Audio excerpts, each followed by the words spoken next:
Black Hill Energy, heating homes across County Armagh. Fill up your tank for a rainy day with County Armagh's fastest growing fuel company. For latest prices, visit our website at www.blackhillenergy.net or call us today on 028 38 344 223. Black Hill Energy, Ansborough Industrial Park, Lurgan.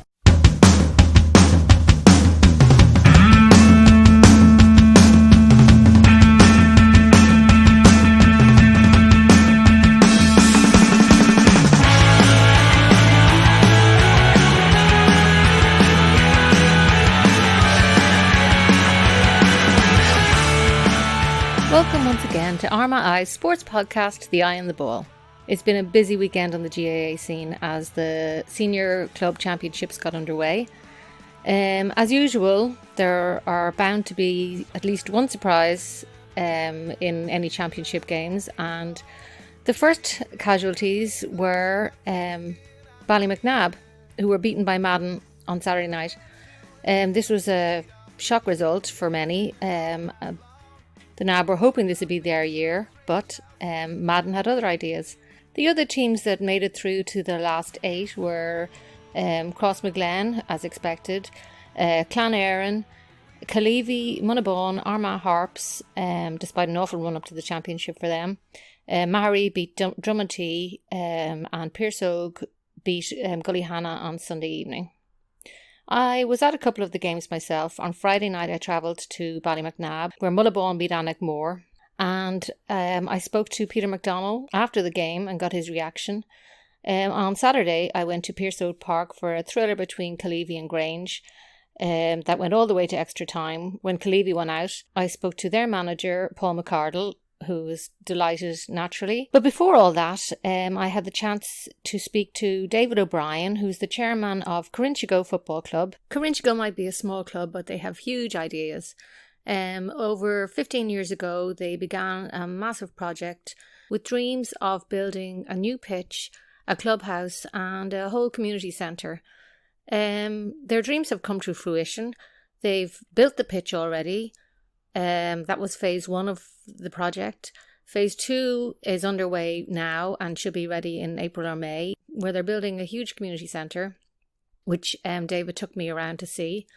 Phase 3 is actually underway, where they're building another pitch. So things are really happening in Corrinshigo, and David told me all about it. So let's hear what he has to say now. So David, it's really nice to meet you. You're the chairman here of Corrinshigo, and I can see you've been showing me around here, and it's incredible the amount of work that's going on here. Yeah, no, it's a very exciting time for us. Not only for all our members, but everybody in the local community here. Thomas Davis, most people wouldn't realise, is the oldest GAA club in this area, oldest GAA club in Newry. Unfortunately, we fell in lean times with emigration, and we came in, we came out. We were there in 29, gone in 31, back 33, left again. You were gone in 52, weren't you? Yes, we out in 1952, and from 52 to 82 we ceased to exist as a sporting identity. And unfortunately, people in the area then went and played for other clubs, notably like Craobh, the famous Tommy Lynch, and he ended up becoming county chairman. He then connected with Craobh, but he started here. And then from 1982 onwards, we were in probably the lower echelons of the league, Division 4, Division 3, Junior, Intermediate 1 year. And we won the Junior Championship in 1982 with some notable successes. Yeah, and that was your first year that you just reformed again. That was the first year you reformed. Reformed again, and like Frank Harvey, who's still our treasurer. Frank was part of the championship panel. Jerry O'Reilly, who is the driving force behind this development. Jerry played midfield that day. Jerry's a former county footballer, and Jerry lives just beside us. But he went to Craobh when we ceased to exist, and then came back again when we reformed. But yeah, no, it's exciting times. The building itself, there's a lot of people I have to thank, in the community, our local politicians, the DSD, Banbridge Council, our own Newry Moore District Council, and ABC Council, the ones who are overseeing it. But what hopefully now we'll see now, April, May of next year will be the completion of this project. 6 changing rooms, foyer, storage room, large hall upstairs, which will be used for, say, functions, underage training, Pilates, whatever. And then we'll have kitchen facilities as well upstairs. It's 3 floors, 3 stories, and there will be a lift to the 2nd and 3rd floor as well. This is, many people may be surprised, is the 2nd stage of our development. Liana, we can see here out in front of us, is the pitch. We never had a pitch. We never had a full-size pitch. Now, we had a small pitch on the old crossroads there in Corrinshego many years ago. And we had that for under 8s, 10s, 12s. But we only could play grade 3 under 14 in it. So we were very, very restricted. And with ingenuity, good planning, thought, those in the club, Anthony Haver and Jerry O'Reilly, Frank Harvey and many, got behind and secured this site. And with the help of the council, we purchased and then developed. Seamus Corrin was a developer. But the work you see around, the ball stops, the goals, the fencing, the concreting, that was all done by volunteers.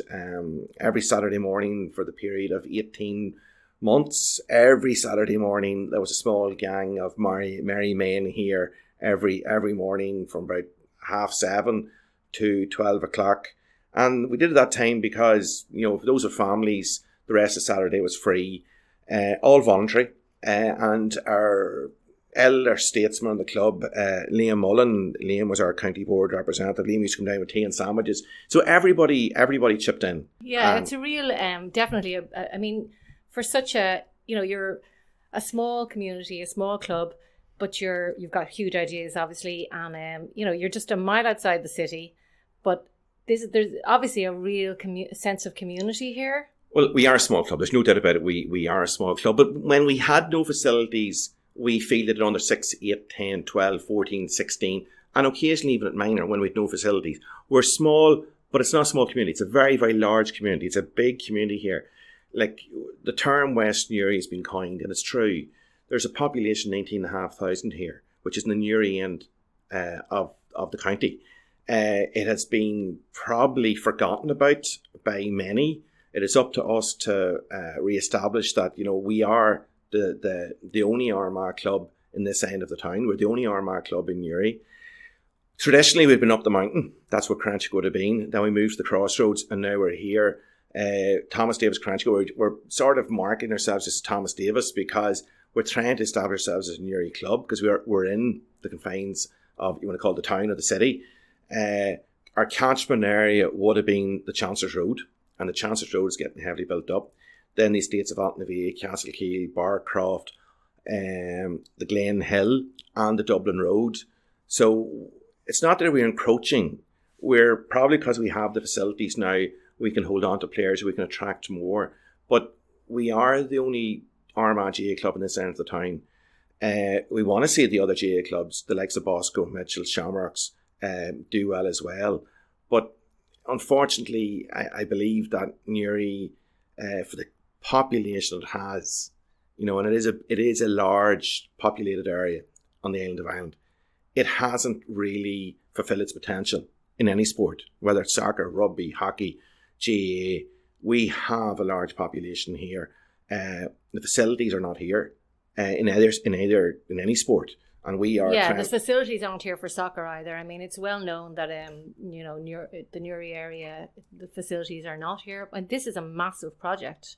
Well, this is a massive project. Like, when Jerry and Ant have to take tremendous credit. We're all involved. This wasn't done in a year or two. I remember many years ago, I had my son Liam in my arms when we were marking out the initial site for the bulldozer to come in. And when was that? Because I know I've spoken about this to people, and it was, if I recall, it was quite a few years ago when this project started. Well, Liam's 15 now, so that's 14, 15 years ago. This project, it was even commenced before that. So you're talking, this project is 17, 18 years in existence. It's not done overnight. I'm not criticising any other sporting organisation in Newry. What we did, we had to get off our ass. We had to do it. We had to fight for funding. We had to fight to establish ourselves here. You know, it can be done. It can be done. Did you get any of the lottery funding that was available for sports clubs at the time? That was a couple of years ago. No. Lottery funding is very, very difficult to obtain. Now, the Department of Communities were very, very appreciative, very, very supportive. And Jerome Burns as well, in his outlet, was very helpful. As I said earlier, ABC Council as well, and our own Newry Council. But, you know, we have a massive population in the confines of what is now a city, unfortunately, facilities. And as years go on, land is going to be at a premium. We have secured 15.5 acres here, not just for the men, but also for the female members of this club.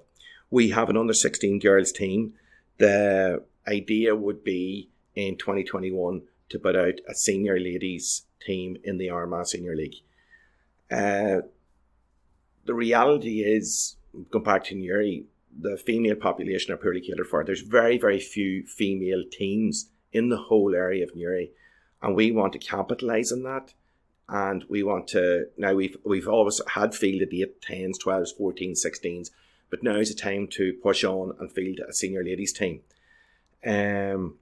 What about the senior men's team now? You're quite a young side. I know you've probably struggled a bit over the years, but I mean, what are the thoughts this year and in the league and stuff like that, and in the championship coming up?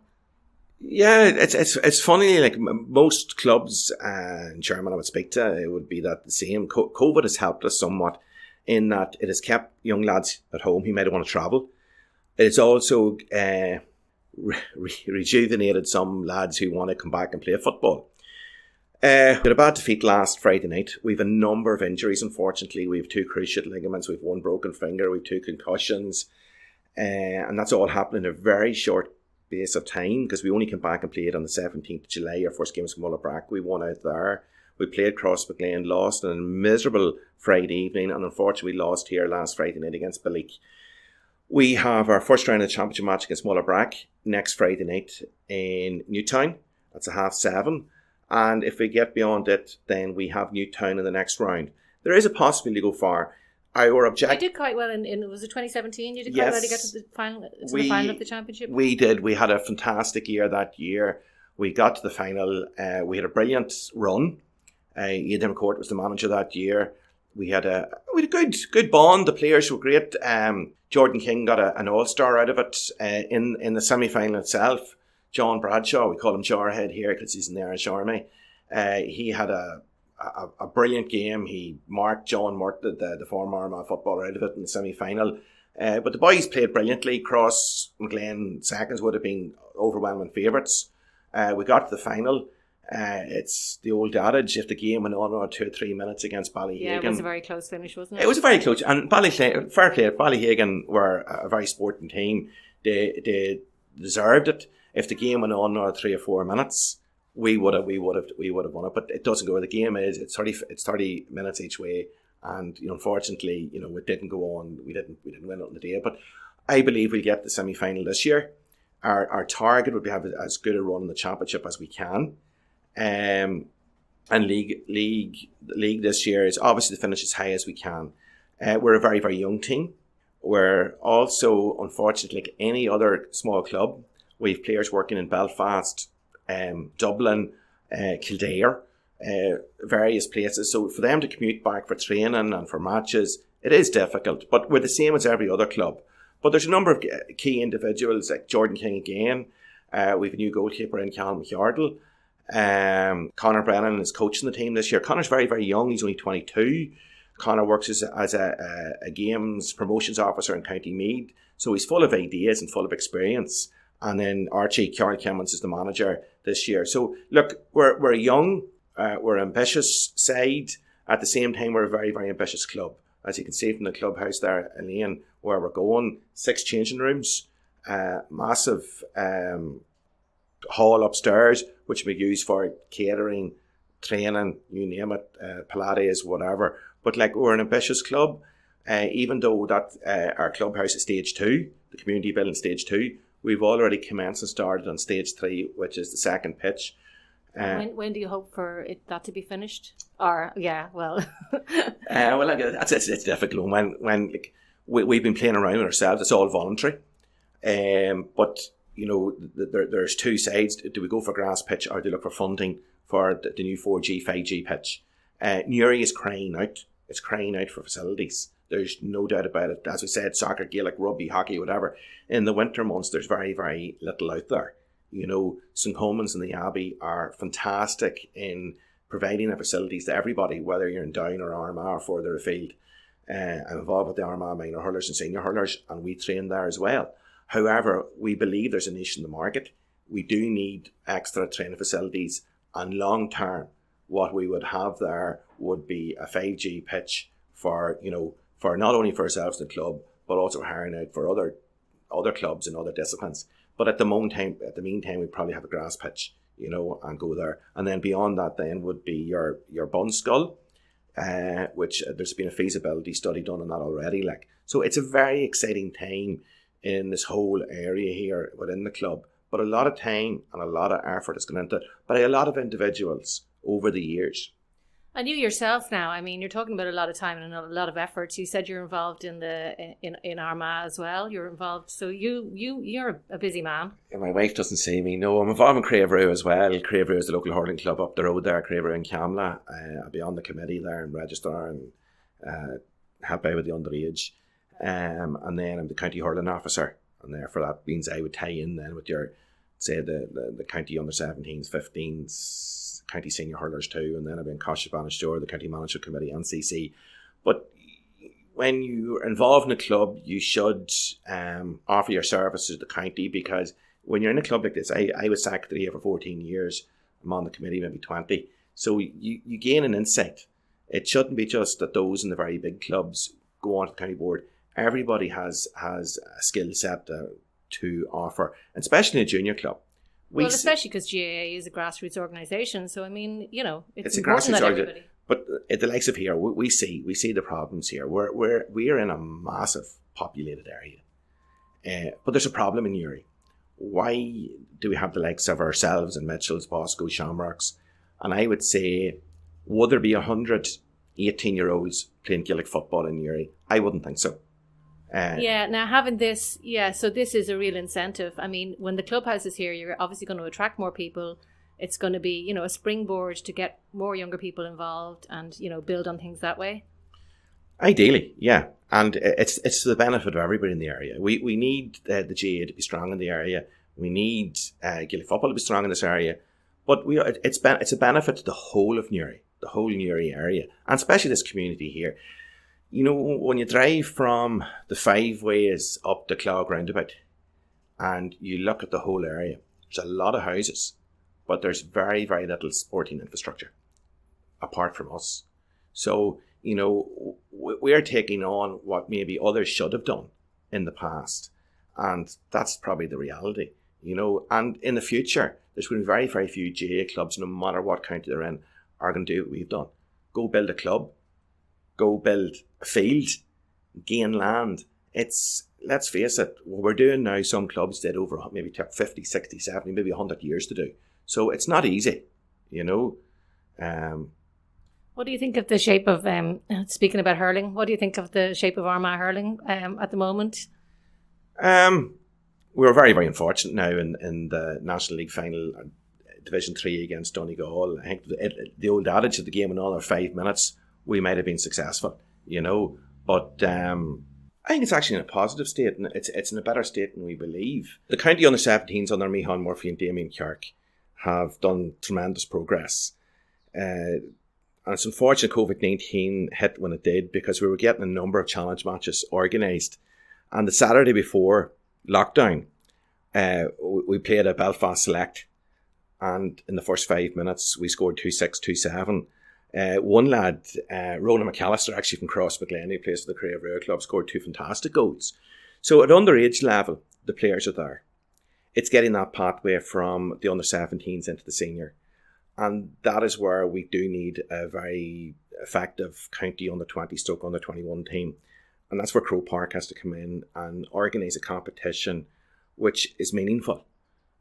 what we have at the moment at County Under 15, Under 17 in hurling in the weaker counties is brilliant. It's great. We have games. We have games at their own level. And no matter what sport you're in, you need games to progress. You can't be training just for one match.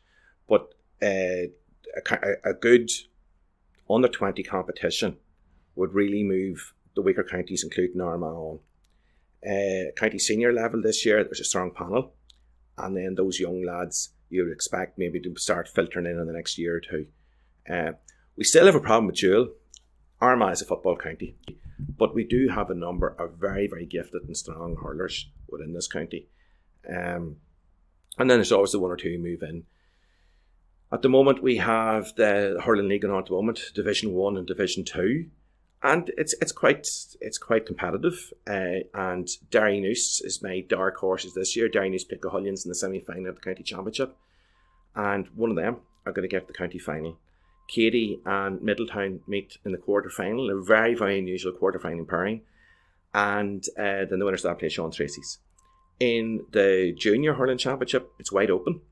My own Craobh Rua are putting tremendous work in there under Paul Cunningham.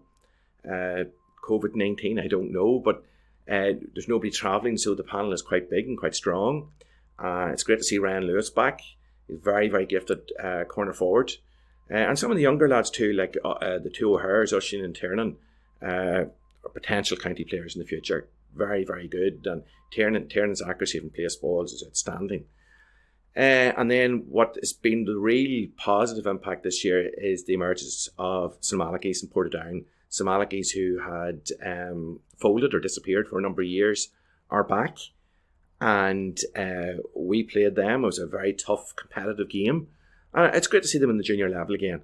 And then at underage, they have a very good wee under-13 team as well. And then we have the likes of Cahullans seconds, the junior. Very, very competitive. And I have to say, Cahullans deserve tremendous credit for putting out two teams in the senior league, Division 1 and Division 2, thereby ensuring all their players at that age group can get senior hurling and keeps those boys involved. You were talking there about still having a problem with dual players in the county. But how do you think some counties are able to manage it? I mean, some counties are dual and they seem to be able to work it. How come Armagh have always struggled in that regard, and Down as well, I guess? Well, I suppose at underage level, we have to be realistic here. Putting on the Armagh football jersey, which is the exact same as an Armagh hurling jersey, at underage level, there's a bit more kudos with it, and some young lads want to go. But we've had a number of dual players in the last 3 or 4 years at minor level, and the two O'Hares are prime examples. Oisin and Tiernan both played county minor football and county minor hurling. And Aidan Harney went and played county minor hurling last year, and as far as I know, the footballers are wanting him. So the reality with dual is, the young people of the county.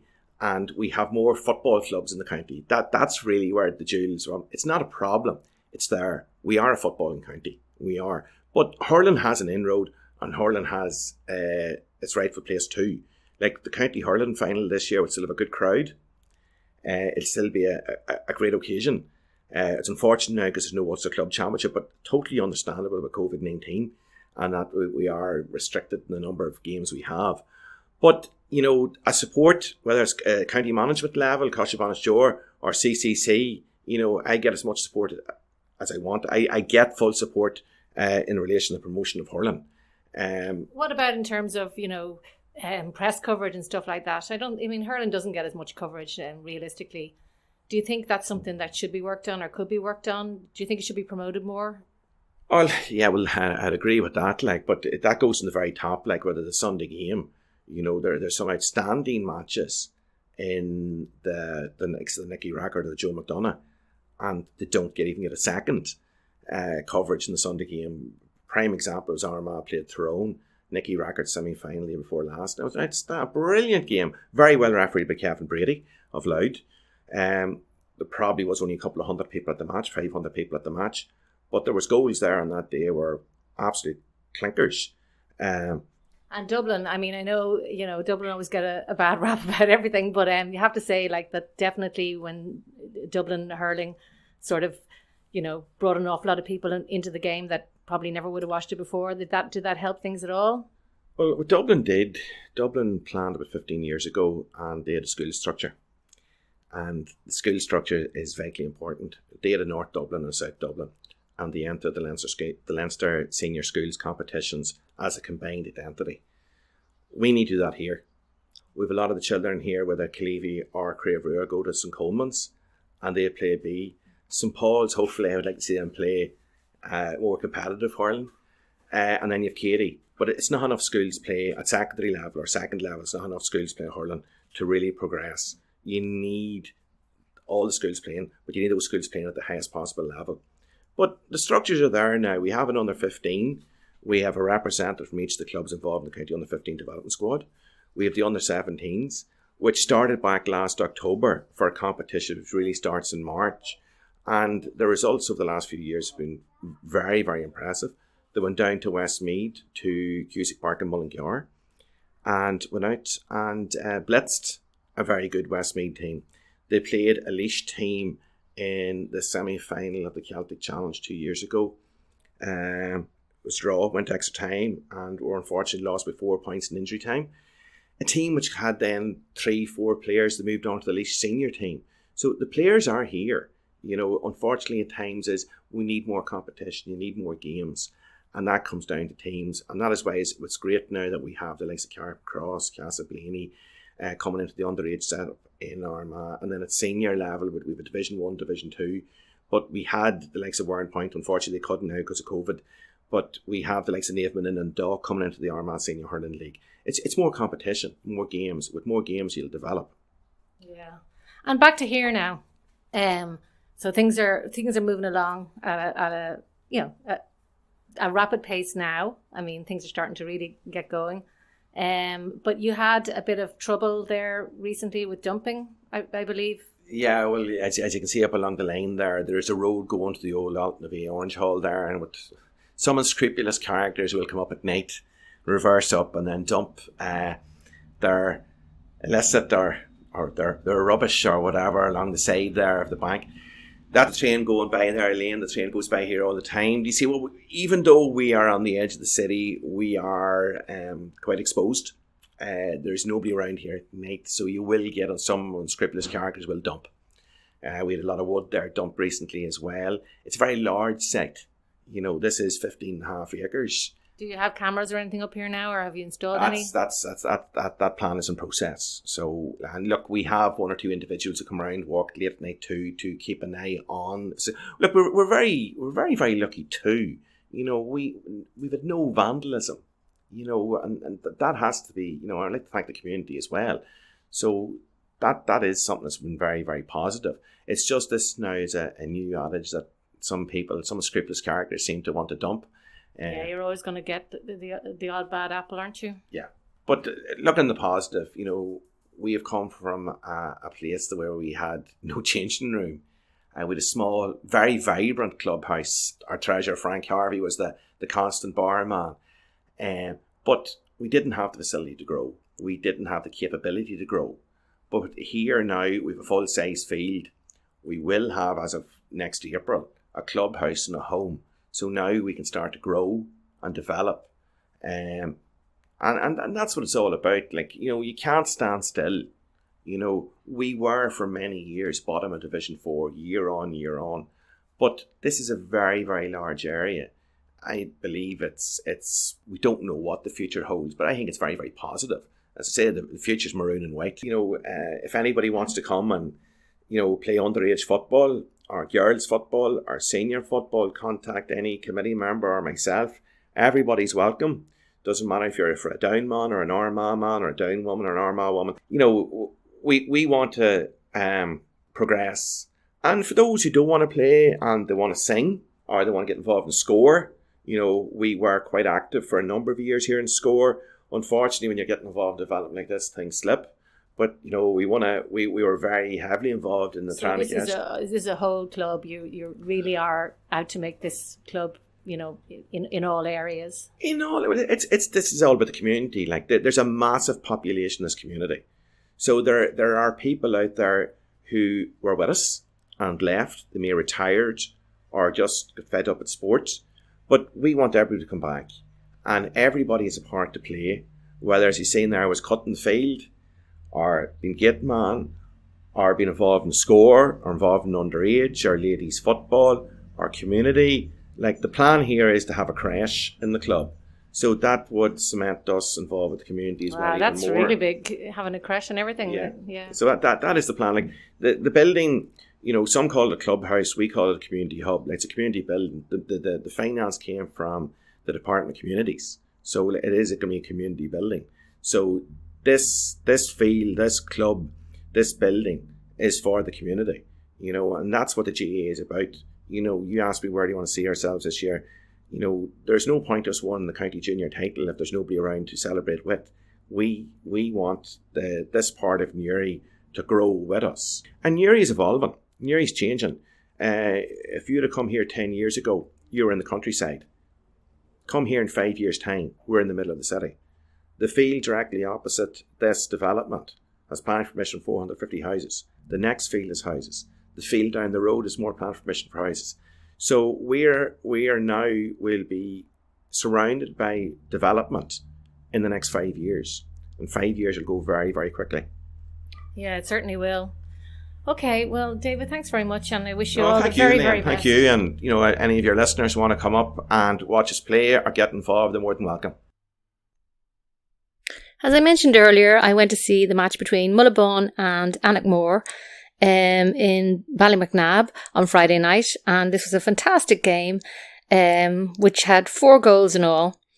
The finishing scoreline was 4-13 to 13 points. And Mullabone manager Peter McDonnell, who's of course the former Armagh manager, was absolutely delighted with the performance of his young charges, especially as he says it was a collective effort. He didn't want to single out any players in particular, but he did mention Cormac Smith as somebody who stood out to him, and was really happy that Kieran McGeaney was on the sideline having a look. So I caught up with Peter after the game, and here's what he had to say. You're certainly firing in the goals, that's for sure. Well, listen, I have to say, when people play for each other, when they run for each other, when they're there for each other, then anything can happen. And I think all our goals was testament to that. There was people off the shoulder. The goals came with a number of options there, either or. We made the goals, so that was very, very pleasing. Annickmore is a small team that is well galvanised for occasions like this here. I played against Annickmore many years ago, and we were favourites, and we were 2 divisions above them, and they beat us in the intermediate.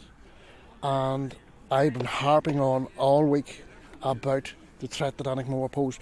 Like, certainly we had no God-given right to expect a result here. We had to work for it. We had to expect work.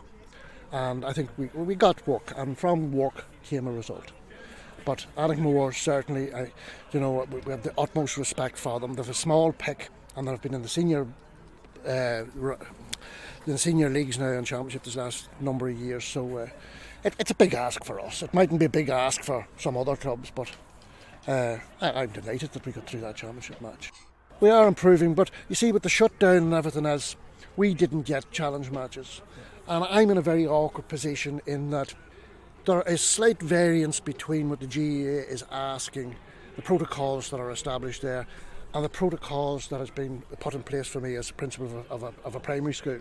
So I'm asking people in our community to follow certain guidelines and recommendations on one hand, and then I have the football on another hand. So I have to be the same man in Mullabone as headmaster and as manager of the team. And in that regard, we didn't take challenge matches, and we were very rusty against Silverbridge. We were rusty for most of the game against Tanner, but got better. And we had less rust on our limbs last weekend. So it takes about 3 to 4 matches just to get going. So, as I say, but that closed down, the fellas hadn't been playing football, so it was a slow enough start. But listen, all I can ask for is honesty. Honesty of effort, honesty of commitment, and simplicity in football. Not sure what the hell, anything can happen. There's only one bite at the cherry. Yeah, you're in the last 8 now, yeah. Oh, thanks very much. That's great. But the last thing I said to the lads there was, listen, just hold it, because now other things can take it away from you. Can take away your focus, getting carried away with what people say to you, expectations rise. It's awful important that we hold on to the life jacket that has kept us afloat in this championship, and our life jacket has been made up of hard work and simple football, and we can't let occasion take away from us. There were some great performances out there. Oh yeah, yes, and listen, with the exception of our captain, that's our under 21 team from last year. So Kieran Grant's he turned 30 last weekend. Sorry, there's one other lad there, or two lads then, that was on the 21 2 years ago. But that's our on the 21 team from last year. So there is maybe an innocence with them. There's a vitality with them. And there's a fearlessness in them. And in that, I could pick out different lads and say, yes, they were wonderful. But I prefer just to focus in on the collective.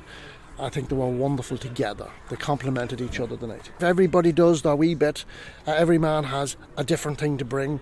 But I will say, I'm delighted there that Cormac Smith's performance in the middle of the field was of great concern to our opposition and was of great advantage to ourselves.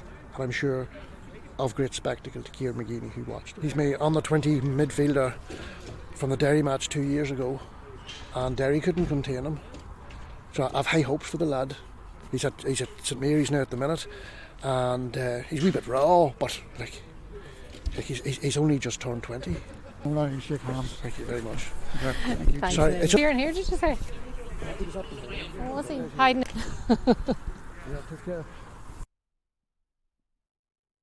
The other match that I went to see on Saturday at Pearsogue Park was a real thriller between Cleavey and Grange. This match went all the way to extra time.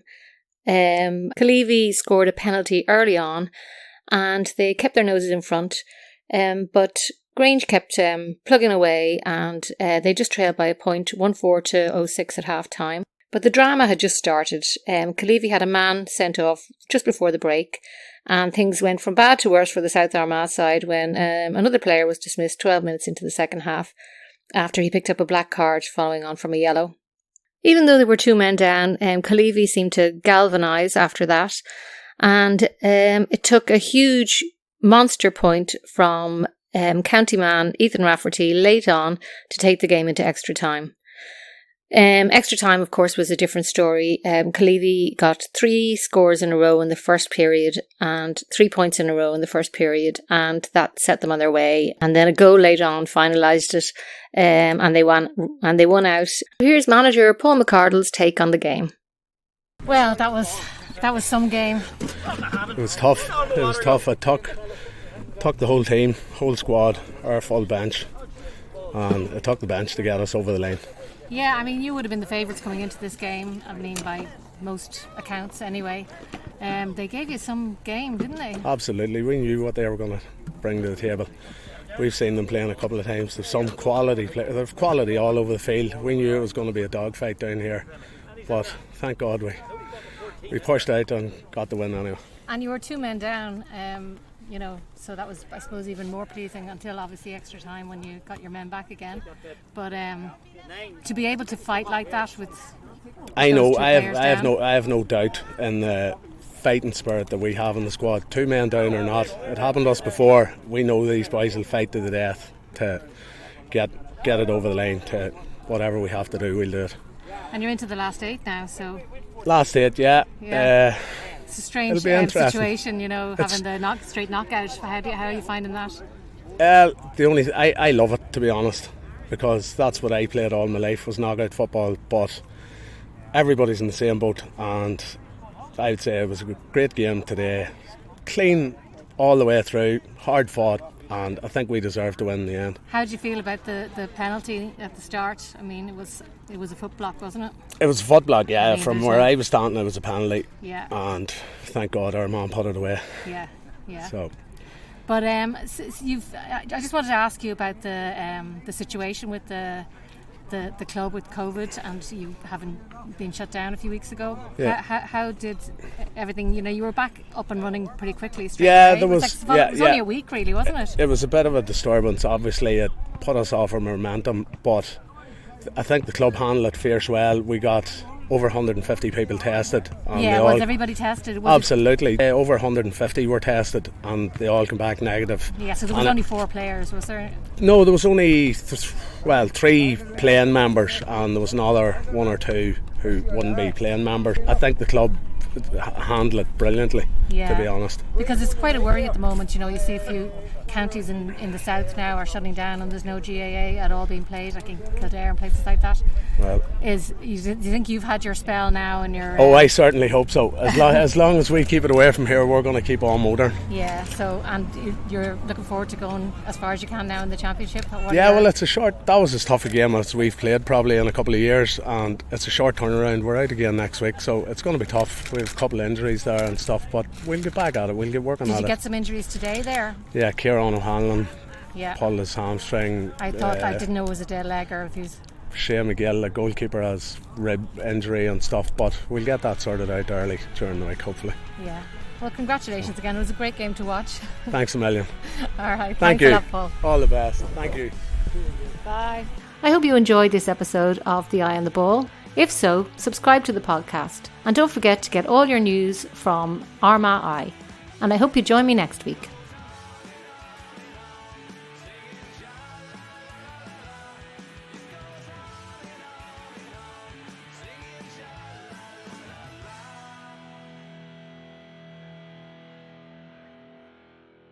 Black Hill Energy, heating homes across County Armagh. Fill up your tank for a rainy day with County Armagh's fastest growing fuel company. For latest prices, visit our website at www.blackhillenergy.net or call us today on 028 38 344 223. Black Hill Energy, Ansborough Industrial Park, Lurgan.